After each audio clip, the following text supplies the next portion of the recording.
ವಾಗ್ತಾ ಇದ್ದಂತೆ ಬಂಡಾಯವನ್ನ ಅಸಮಾಧಾನವನ್ನ ಶಮನಗೊಳಿಸಿ ಅಭ್ಯರ್ಥಿ ಪರವಾಗಿ ಒಮ್ಮತದ ಮತಬೇಟೆಯನ್ನ ಆಡುವ ಪ್ರಯತ್ನಗಳು ಎಲ್ಲಾ ಪಕ್ಷಗಳಲ್ಲೂ ಬಿರುಸುಗೊಳ್ತಾ ಇದೆ. ಇದರ ಭಾಗವಾಗಿ ತುಮಕೂರು ಬಿಜೆಪಿ ಪಾಲಿಗೆ ತಲೆಬಿಸಿಯಾಗಿದ್ದ ತುಮಕೂರಿನಲ್ಲಿ ವಿ ಸೋಮಣ್ಣ ಅವರ ಪರವಾಗಿ ಇದೀಗ ಮಾಧುಸ್ವಾಮಿ ಫೀಲ್ಡ್ಗಿಳಿದಿದ್ದಾರೆ. ಅತೃಪ್ತ ಮುಖಂಡರಿಗೆ ಮಾಧುಸ್ವಾಮಿ ಮನವೊಲಿಕೆ ಮಾಡಿಕೊಟ್ಟಿದ್ದಾರಂತೆ. ಜಿಲ್ಲಾ ಪಂಚಾಯತ್ ಮಾಜಿ ಸದಸ್ಯ ಕಲ್ಲೇಶ್ ಮನೆಗೂ ಭೇಟಿ ನೀಡಿದ್ದಾರೆ. ವಿ ಸೋಮಣ್ಣ ಪರವಾಗಿ ಮತಯಾಚನೆಗೆ ಮುಂದಾಗಿದ್ದಾರೆ ಮಾಧುಸ್ವಾಮಿ. ಬಹಿರಂಗವಾಗಿ ಪ್ರಚಾರ ನಡೆಸುತ್ತಿದ್ದಾರೆ. ಅದರ ಒಳಗೊಳಗೆ ಒಳ ಏಟನ್ನ ನೀಡುವ ಪ್ರಯತ್ನಗಳಾಗ್ತಾ ಇದೆಯಾ ಪ್ರಶ್ನೆ ಮುಂದುವರೆದಿದೆ. ಇತ್ತ ಹಾಸನದಲ್ಲೂ ಇದೇ ಪರಿಸ್ಥಿತಿ. ಸದ್ಯಕ್ಕೆ ಹಾಸನದಲ್ಲಿ ಪ್ರಜ್ವಲ್ ರೇವಣ್ಣ ಅವರ ಪರವಾಗಿ ಅತ್ತ ಪ್ರೀತಂ ಪ್ರಚಾರವನ್ನು ಮಾಡ್ತಿದ್ರೆ, ಇತ್ತ ವಿ ಸೋಮಣ್ಣ ಅವರ ಪರವಾಗಿ ಮಾಧುಸ್ವಾಮಿ ಪ್ರಚಾರಕ್ಕಿಳಿದಿದ್ದಾರೆ. ಅಲ್ಲಿಗೆ ಬಿಜೆಪಿ ನಮ್ಮಲ್ಲಿ ಎಲ್ಲವೂ ಕೂಡ ಸರಿ ಇದೆ ಅನ್ನೋ ಸಂದೇಶವನ್ನ ರವಾನೆ ಮಾಡುವ ಪ್ರಯತ್ನವನ್ನ ಈ ಮೂಲಕ ಮಾಡ್ತಾ ಇದೆ.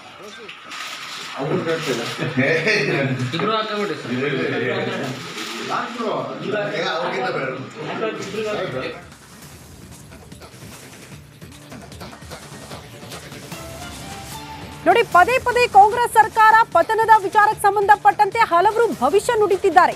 ನಿನ್ನೆ ಕುಮಾರಸ್ವಾಮಿ ಆಯ್ತು, ಇವತ್ತು ಮಾಜಿ ಪ್ರಧಾನಿ ಎಚ್.ಡಿ. ದೇವೇಗೌಡ್ರೆ ಕಾಂಗ್ರೆಸ್ ಸರ್ಕಾರ ಪತನವಾಗುತ್ತೆ ಅಂತ ಭವಿಷ್ಯ ನುಡಿದಿದ್ದಾರೆ. ಇದೇ ಈಗ ರಾಜ್ಯ ರಾಜಕೀಯದಲ್ಲಿ ದೊಡ್ಡ ಮಟ್ಟದ ಸಂಚಲನಕ್ಕೆ ಕಾರಣ ಆಗಿರೋದು. ಕಾಂಗ್ರೆಸ್ ಸರ್ಕಾರಕ್ಕೆ ಗ್ಯಾರಂಟಿ ಇಲ್ಲ, ಇವರ ಸರ್ಕಾರ ಇರುತ್ತೆ ಅನ್ನೋದೇ ಗ್ಯಾರಂಟಿ ಇಲ್ಲ ಅನ್ನುವಂತಹ ವಿಚಾರವನ್ನ ದೇವೇಗೌಡರು ಪ್ರಸ್ತಾಪ ಮಾಡಿದ್ದಾರೆ. ಆ ಮೂಲಕ ಕಾಂಗ್ರೆಸ್ ಸರ್ಕಾರ ಪತನದ ಬಗ್ಗೆ ಭವಿಷ್ಯ ನುಡಿದಿದ್ದಾರೆ ದೇವೇಗೌಡರು. ನಿನ್ನೆ ಕುಮಾರಸ್ವಾಮಿಯವರು ಕೂಡ ಕಾಂಗ್ರೆಸ್ ಸರ್ಕಾರಕ್ಕೆ ಭವಿಷ್ಯ ಇಲ್ಲ, ಬಿದ್ದು ಹೋಗುತ್ತೆ, ಕಾದ್ ನೋಡಿ ಅನ್ನೋ ರೀತಿಯಲ್ಲಿ ಹಲವಾರು ಬಾರಿ, ನಿನ್ನೆ ಮಾತ್ರ ಅಲ್ಲ ಈ ಹಿಂದೆಯೂ ಕೂಡ ಹಲವಾರು ಬಾರಿ ಸರ್ಕಾರ ಪತನದ ಮಾತುಗಳನ್ನಾಡಿದ್ರು. ಈಗ ದೇವೇಗೌಡರ ಸರದಿ.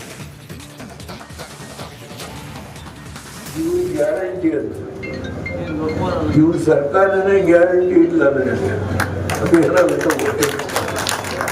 ನಾನು ತಮಾಷೆ ಹೇಳ್ತಾ ಇಲ್ಲ. ಈ ಚುನಾವಣೆ ಆದ್ಮೇಲೆ ಏನೇನಾಗುತ್ತೋ ಗೊತ್ತಿಲ್ಲ, ನಾವೇನೇನು ತೆಗಿಬೇಕಾಗಿಲ್ಲ.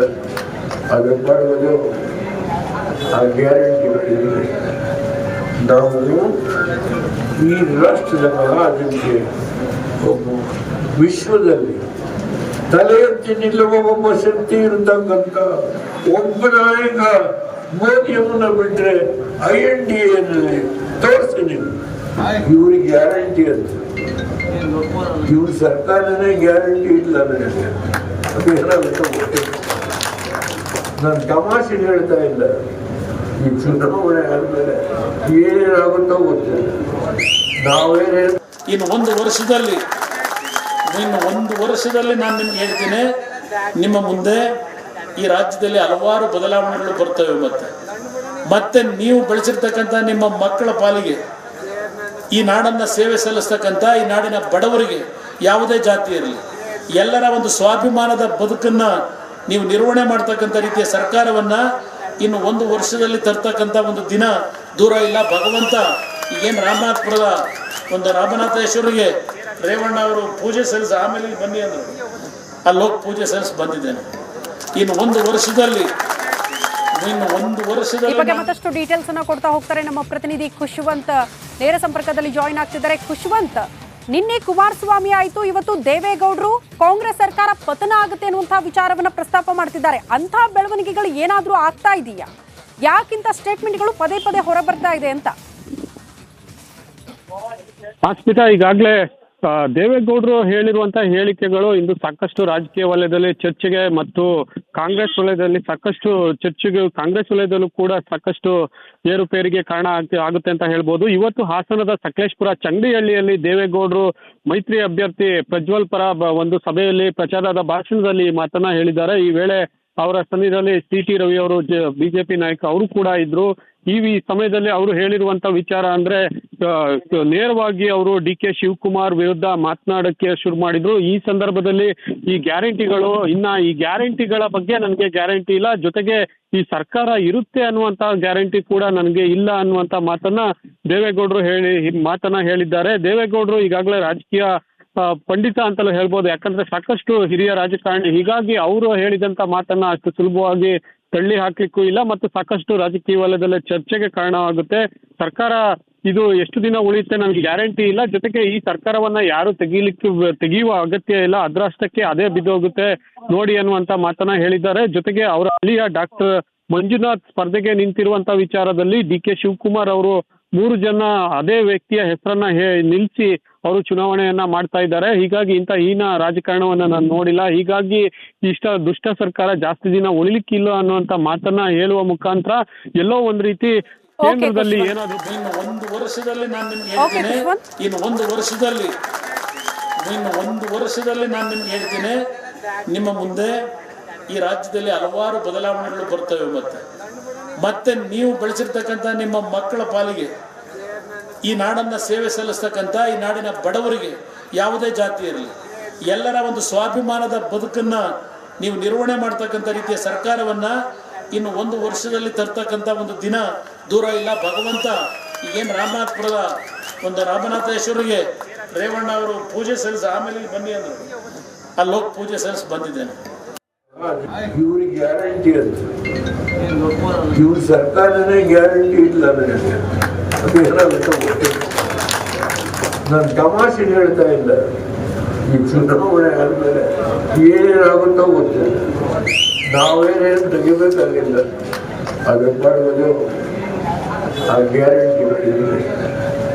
ನಾವು ಈ ರಾಷ್ಟ್ರದ ಮಹಾಜನತೆ ಒಬ್ಬ ವಿಶ್ವದಲ್ಲಿ ತಲೆ ಎತ್ತಿ ನಿಲ್ಲುವ ಒಬ್ಬ ಶಕ್ತಿ ಇರತಕ್ಕಂಥ ಒಬ್ಬ ನಾಯಕ ಮೋದಿಯನ್ನ ಬಿಟ್ರೆ INDA ತೋರಿಸಿ ನೀವು, ಇವ್ರಿಗೆ ಗ್ಯಾರಂಟಿ ಅಂತ.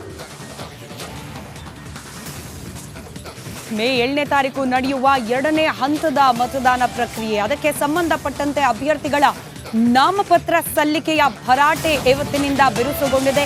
ಶಿವಮೊಗ್ಗದಲ್ಲಿ ಬಂಡಾಯವೆದ್ದಿರುವ ಈಶ್ವರಪ್ಪನವರು ತಮ್ಮ ನಾಮಪತ್ರವನ್ನ ಸಲ್ಲಿಕೆ ಮಾಡಿದ್ರೆ, ಇತ್ತ ಬಳ್ಳಾರಿಯಲ್ಲಿ ಕಾಂಗ್ರೆಸ್ ಅಭ್ಯರ್ಥಿ ತುಕಾರಾಂ ನಾಮಿನೇಷನ್ ಅನ್ನ ಸಲ್ಲಿಸಿದ್ದಾರೆ.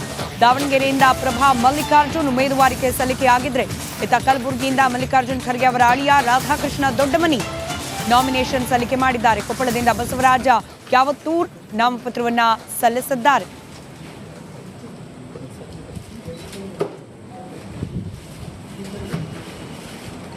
ದೇಶದಲ್ಲಿ ಗಮನಿಸ್ತಾ ಇದ್ದೀರಿ, 2ನೇ ಹಂತದ ಚುನಾವಣೆಗೆ ಸಂಬಂಧಪಟ್ಟಂತೆ ಇವತ್ತು ನಾಮಪತ್ರ ಸಲ್ಲಿಕೆಯ ಪ್ರಕ್ರಿಯೆ ಪ್ರಾರಂಭವಾಗಿದೆ. ಹೀಗಾಗಿ ವಿವಿಧ ಕ್ಷೇತ್ರಗಳಲ್ಲಿ ಕೆಲ ಪಕ್ಷದ ಕಡೆಯಿಂದ ಕಣಕ್ಕಿಳಿದಿರುವ ಅಧಿಕೃತ ಅಭ್ಯರ್ಥಿಗಳು, ಕೆಲ ಕಡೆ ಬಂಡಾಯದ ಅಭ್ಯರ್ಥಿಗಳು ತಮ್ಮ ನಾಮಪತ್ರವನ್ನ ಸಲ್ಲಿಕೆ ಮಾಡ್ತಾ ಇದ್ದಾರೆ.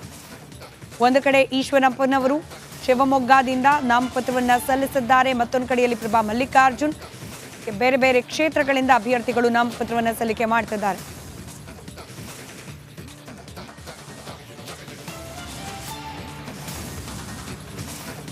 ಮಂಡ್ಯದಲ್ಲಿ ಕೈ ಅಭ್ಯರ್ಥಿ ಸ್ಟಾರ್ ಚಂದ್ರು ಪರ ಭರ್ಜರಿ ಕ್ಯಾಂಪೇನ್ಗಳಾಗ್ತಾ ಇದೆ. ಘಟಾನುಘಟಿ ನಾಯಕರೇ ಕೈ ಅಭ್ಯರ್ಥಿ ಸ್ಟಾರ್ ಚಂದ್ರು ಪರವಾಗಿ ಮತ ಪ್ರಚಾರದಲ್ಲಿ ಭಾಗಿಯಾಗ್ತಾ ಇರೋದನ್ನ ನಾವು ಗಮನಿಸ್ತಾ ಇದ್ದೀವಿ. ಹೈ ವೋಲ್ಟೇಜ್ ಕ್ಷೇತ್ರ ಆಗಿರೋದು ಮಂಡ್ಯ ಲೋಕಸಭಾ ಕ್ಷೇತ್ರ. ಹಾಗಾಗಿ ಸ್ಟಾರ್ ಚಂದ್ರು ಪರ ಕೂಡ ಘಟಾನುಘಟಿ ನಾಯಕರು ಫೀಲ್ಡಿಗಿಳಿದಿದ್ದಾರೆ, ಪ್ರಚಾರದಲ್ಲಿ ಭಾಗಿಯಾಗಿದ್ದಾರೆ ಅನ್ನೋದರ ಡೀಟೇಲ್ಸ್ ಸದ್ಯ ಸಿಗ್ತಾ ಇದೆ. ತೆರೆದ ವಾಹನದಲ್ಲಿ ಅದ್ದೂರಿ ರೋಡ್ ಶೋವನ್ನ ಕೂಡ ಹಮ್ಮಿಕೊಳ್ಳಲಾಗಿದೆ. ರೋಡ್ ಶೋ ವೇಳೆ ಕಾರ್ಯಕರ್ತರಿಂದ ಬೈಕ್ ರ್ಯಾಲಿ ಕೂಡ ಹಮ್ಮಿಕೊಳ್ಳಲಾಗಿದೆ. ಸ್ಟಾರ್ ಚಂದ್ರುಗೆ ಶಾಸಕ ಗಣಿಗ ರವಿಕುಮಾರ್ ಕೂಡ ಸಾಥ್ ಕೊಟ್ಟಿದ್ದಾರೆ ಅನ್ನೋದರ ಡೀಟೇಲ್ ಸಿಗ್ತಾ ಇದೆ. 2 ಹಸ್ತದ ಗುರುತಿಗೆ ಮತವನ್ನು ನೀಡುವ ಮೂಲಕ ಜಯಶೀಲರಾಗಿ ಮಾಡಬೇಕು ಅಂತ ತಮ್ಮಲ್ಲಿ ನಾನು ಮನವಿಯನ್ನ ಮಾಡ್ಕೊಳ್ತೀನಿ.